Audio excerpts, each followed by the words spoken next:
এবারে আপনাদের মতো অনেকেই এখন ভাববেন, দূর আর মোবাইল রিচার্জই করবো না, মোবাইলই রাখবো না, এটাই যত আপদ, এটাই যত নষ্টের গোড়া। মোবাইল রিচার্জের দাম আবারও বাড়তে চলেছে।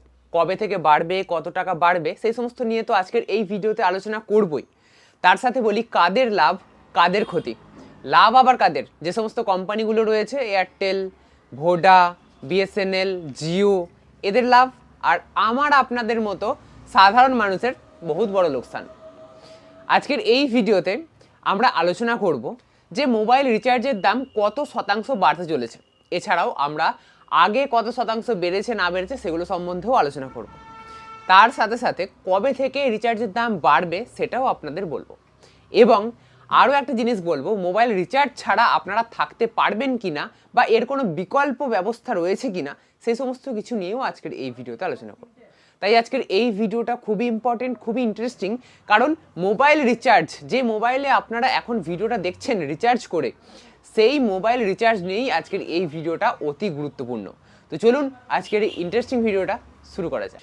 ভিডিও শুরুতেই বলি যে মোবাইল রিচার্জের দাম বাড়ার কথা যে বলা হচ্ছে, এই দাম বাড়ার কবে থেকে স্টার্ট হয়েছিল। আমরা দেখেছি 2017 সালে জিও এসেছিল এবং জিও এসে সবাইকে ফ্রিতে ইন্টারনেট, কলিং, তারপরে SMS সব কিছু ফ্রি দিয়েছিল। এবং তারপরে 2019 সালে প্রথমবার জিও তাদের ট্যারিফ আনে এবং সেখানে 30% দাম বাড়ানো হয় মোবাইল রিচার্জের। তারপরে 2021 সালে আবারও বাড়ানো হয় 20%। তারপরে ফের বাড়ানো হয় 2024 সালে 15%।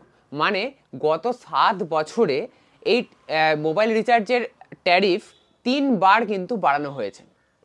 তো আবারও মোবাইল রিচার্জের দাম বাড়ানো হবে 2026 সালেই, অর্থাৎ এই বছরই জুন মাস নাগাদ।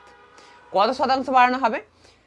আশঙ্কা করা হচ্ছে 14 থেকে 20% মধ্যে কিন্তু রিচার্জ প্ল্যানের দাম বাড়ানো হবে। আচ্ছা, শতাংশ মানে বুঝতে পারছেন না, তাই তো? মানে আমি আপনাদের সাধারণভাবে বোঝাচ্ছি, যদি আপনারা এখন 299 টাকা রিচার্জ করেন, তাহলে আগামী দিনে আপনাকে 360 টাকা রিচার্জ করতে হবে সেই একই প্ল্যানের জন্য। এখন 299 টাকায় কি দেয়? জিওতে 1.5 GB পার ডে 28 দিনের জন্য। তো এই যদি আপনি ডেটা প্ল্যানটা আপনি যদি রিচার্জ করতে চান, তাহলে 2026 জুন মাসের পর থেকে আপনাকে 360 টাকা দিয়ে রিচার্জ করতে হবে। এরকমভাবে কিন্তু অন্যান্য রিচার্জ প্ল্যানের দামও কিন্তু বাড়বে। যদি আপনি কোনো প্ল্যান 500 টাকা রিচার্জ করেন, তাহলে জুন মাসের পর থেকে আপনাকে সেই প্ল্যানটাই রিচার্জ করতে 600 টাকা ব্যয় করতে হবে, মানে 100 টাকা অতিরিক্ত আপনাকে কিন্তু ব্যয় করতে হবে। এবারে আপনাদের মতো অনেকেই এখন ভাববেন, দূর আর মোবাইল রিচার্জই করবো না, মোবাইলই রাখবো না, এটাই যত আপদ, এটাই যত নষ্টের গোড়া। কিন্তু আপনি না রাখলে যাবেন কোথায়? আপনার মোবাইলের সাথে কিন্তু আপনার Aadhaar card, PAN card, voter card, ব্যাংকের বই, গ্যাসের বই সব কিছু কিন্তু লিঙ্ক করা। আপনি মোবাইল রিচার্জ না করে সিমটাকে তো জীবিতই রাখতে পারবেন না। ব্যাংকে টাকা ঢুকছে কিনা, কাটছে কিনা, ইম্পর্টেন্ট মেসেজগুলো যেগুলো এখন আরবিআই থেকে দেয়, বা ঝড়ের আগেও দেখবেন যে আপনার এলাকায় 3-4 ঘন্টা পরে ঝড় হবে, সেই মেসেজটাও কিন্তু আপনাকে দেয়। তো সেই সমস্ত মেসেজ আসাও তো বন্ধ হয়ে যাবে। ইনকামিং কল, আপনাকে কেউ ফোনও করতে পারবেন না যদি আপনি রিচার্জ না করেন। আগে কি ছিল, যখন 10 টাকা 20 টাকার আমরা রিচার্জ করতাম, তখন ইনকামিং কল বন্ধ হতো না, মানে আপনাকে যখন খুশি ফোন করতে পারে, আপনি ফোন করতে গেলে তখন টাকা ভরতে হতো। কিন্তু এখন ইনকামিং কল বন্ধ করে দেওয়া হয়েছে, ইনকামিং SMS ও বন্ধ করে দেওয়া হচ্ছে। মানে ব্যাংক বা অন্যান্য সরকারি জায়গা থেকে যদি ইম্পর্টেন্ট কোনো মেসেজ আসে, সেগুলো আপনার মোবাইলে ঢুকবে না যদি রিচার্জ না থাকে। তাহলে বুঝতে পারছেন যে আপনি কত বড় ট্র্যাপে পড়েছেন। কিচ্ছু করার নেই আপনাকে, আপনি ওতপ্রোতভাবে জড়িত, আপনাকে রিচার্জ করতেই হবে। রিচার্জ ছাড়া আপনি পারবেন না এই জগতে বেঁচে থাকতে। মানে আধুনিক যে সমস্ত কাজকর্ম চলছে আর কি, সেই জগতের সাথে আপনি তাল মিলিয়ে চলতে পারবেন না যদি আপনি মোবাইল রিচার্জ না করতে চান আর কি। তাই মোবাইলও আপনাকে রাখতে হবে, মোবাইল রিচার্জও আপনাকে রাখতে হবে, তাই না?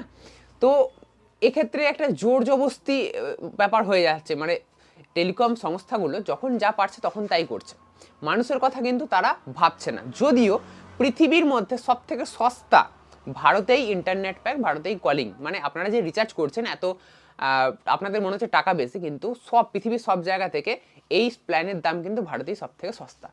তবুও সাধারণ মানুষের উপরে প্রথমে সবার কথা কি প্রথমে লোভ দেখিয়ে দেওয়া, তারপরে আস্তে আস্তে রিচার্জের প্ল্যান বাড়ানো। তো সেটাই হচ্ছে। এবারে এই যে জিনিসটা ঘটছে এটা পুরো মনোপলি হিসেবে ঘটছে। জিও যদি বাড়াবো মনে করে, জিও একা বাড়াচ্ছে না কিন্তু, সাথে এয়ারটেল, ভোডা আর বাকি রইল বিএসএনএল সরকারি, সেও বাড়াচ্ছে। তো সবাই কিন্তু একসাথে এই রিচার্জের প্ল্যানগুলো বাড়াচ্ছে। কেউ যদি একজন বাড়ায়, বাকিদের যদি কম্পিটিশন হয় তাহলে একটা ব্যাপার হয়, কিন্তু কারোর সাথে কারোর কম্পিটিশন নেই। দেখবেন ভালো করে সবার প্ল্যান মোটামুটি 299 টাকা আপনি এয়ারটেলও যা পাবেন, ভোডাতেও তাই পাবেন, আর জিওতেও তাই পাবেন। তো একটা মনোপলি ব্যাপার হয়ে গেছে। এই মনোপলি ব্যাপারটা খুব খারাপ। কম্পিটিশন থাকলে তবেই আপনারা ঠিকঠাক সুযোগ সুবিধা বা বেনিফিটগুলো পাবেন। তো কম্পিটিশনই নেই মার্কেটে, কে দেবে কম্পিটিশন? 3জন মনোপলি হয়ে গেছে আর একজন বসে রয়েছে বিএসএনএল সরকারি, কে কম্পিটিশন দেবে? আগে অনেক কিছু ছিল, টাটা ডোকোমো ছিল, এয়ারসেল ছিল, অনেক কিছু ছিল, তো সেই সমস্ত কোম্পানি তো গুটিয়ে গেছে।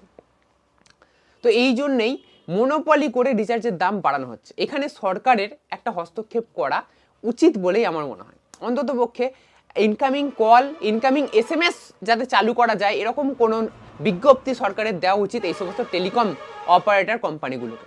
না হলে আগামী দিনে এরা মনোপলি করেই আরও রিচার্জের দাম বাড়াতেই থাকবে, সেখানে কিন্তু আমাদের কারোর কিছু করার থাকবে না।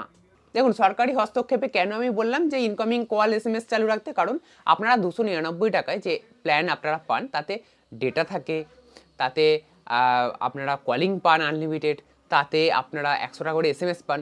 এবারে কারোর 100টা এসএমএস দরকার নেই, কজনের দরকার পড়ে বলুন তো আজকের দিনে 100টা এসএমএস, যেখানে হোয়াটসঅ্যাপ রয়েছে। তো 100টা এসএমএস আপনাকে জোর করে দেওয়া হচ্ছে, তো সেখানে একটা দাম ধরে নেওয়া হচ্ছে।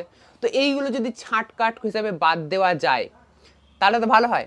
দেখবেন আপনারা অপেক্ষাকৃত যে সমস্ত লোয়ার প্ল্যানগুলো ছিল, যেমন ভোডাফোনের 155 টাকা, জিওর 1 জিবি প্ল্যান করেছিল, এয়ারটেলেরও ছিল আর ভোডারও ছিল, তিনজনেই দেখলেন মনোপলি করে একসাথে তুলে নিল 1 জিবি প্ল্যানগুলো। এখন আর 1 জিবির কোনো প্ল্যান নেই, যা আছে 1.5 জিবির প্ল্যান, মানে 250 250 টাকার যে প্ল্যানের আমি কথা বলছি সেই প্ল্যান আগে ছিল, এখন কিন্তু 250 টাকার প্ল্যান উঠে গেছে। মানে সস্তার প্ল্যানগুলোকে কিন্তু অলরেডি তারা উঠিয়ে দিয়েছে। আপনাকে বড় রিচার্জ করতে হবে সেই রকমই কিন্তু বাধ্য করা হচ্ছে এক প্রকারের। আস্তে আস্তে পদক্ষেপ নেওয়া হচ্ছে। তারাও জানে যদি হুট করে বাড়িয়ে দিই দামটাকে তাহলে কিন্তু একটা আন্দোলন হতে পারে, সেক্ষেত্রে বিপদে পড়ে যাব। তো সেই জন্য কিন্তু দামটাকে আগে থেকেই ছোটোখাটো প্ল্যানগুলোকে গুটিয়ে দিয়েছে তারা এখন থেকেই চেষ্টা করছে একটু একটু করে বাড়ানোর, এবং পরবর্তীকালে ঘোষণার মাধ্যমে 20% দাম বাড়িয়ে দেবে। বুঝতে পারছেন কী অবস্থা? তো সেই জন্যই বলছিলাম সরকারের হস্তক্ষেপের দরকার রয়েছে, এবং অন্ততপক্ষে ইনকামিং কল, ইনকামিং এসএমএস যাতে আসে, যাতে ব্যাংক ট্যাঙ্ক থেকে এসএমএস আসতে পারে, ইনকামিং কল আসতে পারে, সেই সমস্ত সুবিধা যাতে সরকার কোনো নোটিশ বা বিজ্ঞপ্তি দিয়ে এই সমস্ত টেলিকম অপারেটরগুলোকে জানায়, এবং তাদের উপরে একটু হলেও চাপ সৃষ্টি করে। না, তার যদি না করে তাহলে কিন্তু আগামী দিনে পরিস্থিতি আরও ভয়ঙ্কর হবে বলেই মনে করা হচ্ছে। কারণ এরা মনোপলি করে কিন্তু নিজেদের মধ্যে রেট ঠিক করবে, এবং সেই রেটটাই আমাদের মতো আম জনতার ঘাড়ে চাপাতে থাকবে। বর্তমানে আপনারা কোন সিম ব্যবহার করছেন, এবং এই যে রিচার্জের দাম বাড়বে এই ব্যাপারটাকে আপনারা কীরকমভাবে দেখছেন সেটা অবশ্যই কমেন্ট বক্সে কমেন্ট করে জানাতে ভুলবেন না। আজকের এই ভিডিওটা যদি আপনাদের ভালো লাগে তাহলে অবশ্যই লাইক করবেন। এরকমই নতুন নতুন আরও ইন্টারেস্টিং খবর পেতে অবশ্যই চ্যানেলটিকে সাবস্ক্রাইব করতে ভুলবেন না।